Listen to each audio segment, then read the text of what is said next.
y'all, Emily here. We are in Texas. If you can't tell, I don't know if you can tell, but it is super windy outside. We were gonna do this outside, ain't happening. So we are in a lodge in the middle of nowhere, Texas. Sorry for y'all that live here. I don't mean that negatively. We love coming here because we're obviously here all the time. But let's get to it. What we're here for today is an unboxing of the new Recteq 340 grill. Now what's cool about this grill is that it's gonna be perfect for those college day, tailgate functions.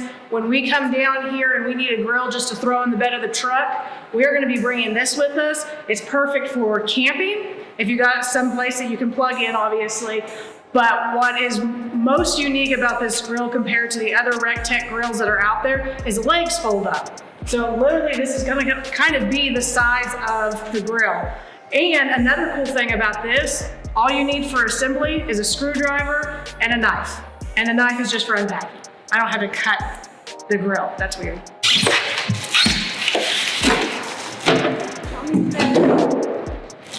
So yeah, that is the size of the grill. Is it backwards? Of course I would do it backwards. I'm gonna turn it around so you guys can see the front of it. This is what the back looks like. This is high grade stainless 304 that Recteq is using. It is meant for wear and tear. So if you leave this out in the elements and beat it up and batter it, this isn't going to give way. So that's a really big deal that Recteq is using that. And that's another reason that we love this company, because we're really hard on equipment, i.e. I'm pretty hard on equipment. So they've got to make it Emily proof. And they did that. Look at the little baby horns. Yeah, this is cool. I like this. And this is heavy duty. This is it's pretty heavy. I'm gonna put this over here. And we're gonna take the rest of the plastic off of this. Don't need that. All right, what else we got here? This looks like our drip pan. Is that what it's called? Drip pan? I can't remember what it's called. I'm gonna call it a drip pan because this is what we also cover with foil when we have our grills, so that, especially when you're doing like really high sears or you've got something that's really fatty, it's gonna land on this and this goes in here and all of that stuff goes down at an angle into your drip pan. So I like to cover it with foil. Actually, I don't like to cover it with foil. Ryan likes to cover it with foil. And this is our heat deflector that goes in there. This is also muy importante when it comes to grills, is having your heat deflector. Because you know, it's all about that heat and that smoke. And, oh, this is the assembly kit for the door. What else we got? Silica pad, we don't need that. But that's what the inside looks like, y'all.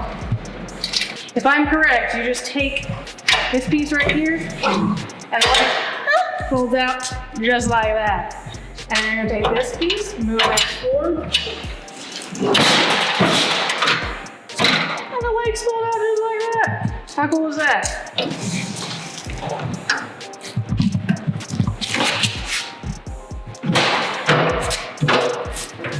Yeah.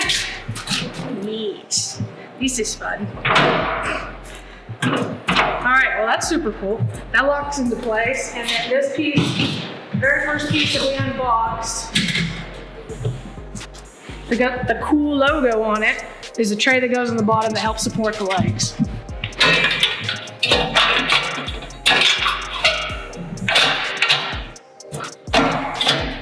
Cool, just like that. So this is your lid assembly. The holes line up just perfect, just like that. Allegedly, you can't screw this up, so we shall see. All right, screw's gonna go in first, and then you got a lock washer and a nut that goes in underneath it. And you don't want it super tight when you first put it on. And then this just slides on.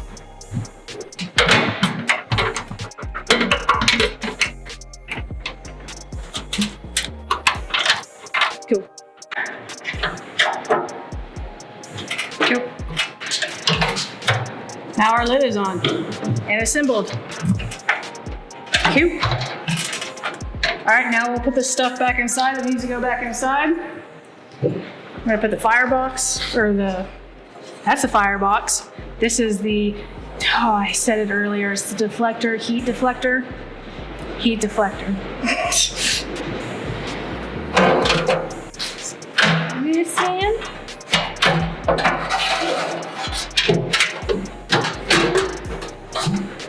All right, so you see how it kind of goes down at an angle? Goes down at an angle so that everything drips into our drip pan. And our grill grates. Grill grate, not plural. Grill and grill. And it fits in there just like that. So it's perfect. You see it has vent holes for the air to flow through. Then our temperature probes will go in over here on this side. And that hole right there, our temperature probes, it closes. That's it. Okay, so before you guys grill on this, make sure you do a burn-in so that it cures all of the nasty stuff off of it. And then use a fatty food after that, like chicken thighs or legs, so that you can season it, and then after that, you guys are good to go. For the burn-in portion, make sure you do 400 degrees for 1 hour for the burn-in, and then your seasoning, you're just gonna cook it like you would normally cook chicken or whatever fatty food you're gonna cook. All right, so we are going to prime this, and remember, it's 400 degrees for 1 hour, but you're going to want to go ahead and take this stuff out and put a handful of pellets in the firebox to get it started. And we are using the Recteq Ultimate Blend Premium Hardwood Pellets. Yeah. White oak, red oak, and hickory.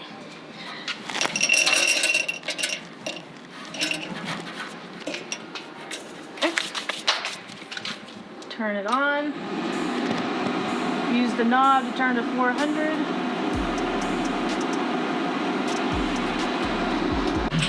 Yeah, we got smoke. Cook it with fire. Awesome. Now we'll just leave that at 400 for 1 hour, and we will be done with that portion of setting up the grill. See if 5 pieces of chicken will fit on this new grill of ours. So let's go outside. All right, guys. So off camera, I didn't think you guys would care to see, we went ahead and wrapped the pan that all the juicy stuff goes into, the drip pan, with foil.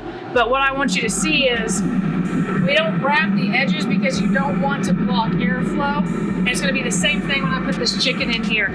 We don't want to put it around these edges, if at all possible, because the temperature is gonna be different. So first going on is the Asian persuasion. Oh, I think this is gonna be perfect. And then a freaking Greek rub is gonna take up the middle. And our 4-letter rub is gonna go on the left. And you guys are gonna have to remind me which side went where.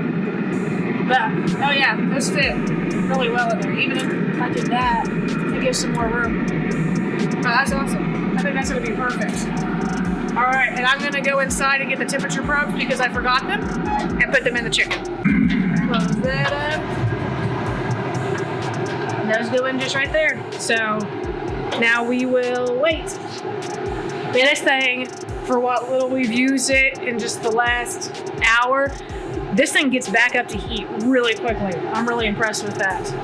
Probably helps because it's a little smaller, but yeah, with keeping the lid open, we have it set at 400. I mean, it's climbing right now from 315 and up.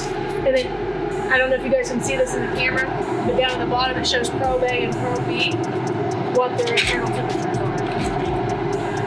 So 47 degrees and 48 degrees. Let's cook some chicken. All right, so some of the smaller pieces of chicken are ready to pull off. So we're gonna go ahead and do that right now.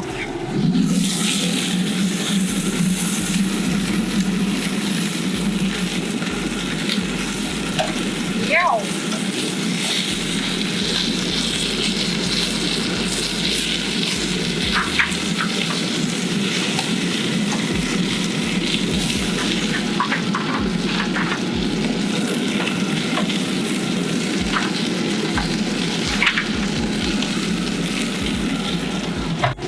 I think that did the trick. All right, so you saw that counting down. That starts at 300 seconds. We're at 255 right now. What that is doing, it is off right now. It's not putting any more pellets in there. It's allowing those pellets to burn out. And then after those 300 seconds and those pellets are not lit anymore, then the auger will run and it'll reload the fire pot with fresh pellets. So the next time that you turn it on, it is ready to go and you don't have to actually load the fire pot like I did when we first turned this on. All right, y'all, that is the Recteq 340. That's pretty much everything that we can show you from start to finish, or from start to... Our sound guy is doing a bad job of holding on to the pole right now. He's running back. My bad. I guess maybe not start to finish, but start to you being able to cook whenever, wherever. This thing is great. It folds up really small. This is a perfect size for those campouts, those tailgates, backyard, easy, something quick to do. Legs fold up, throw it in the back of your truck or your car or wherever you're going. We're ready to go, and we're gonna bring you some really great recipes from down here in Texas. If the wind stops blowing, we actually get on some pigs. So appreciate y'all. Tell us what we're doing right, tell us what we're doing wrong. Subscribe, like, comment. This is the way we hunt. We out.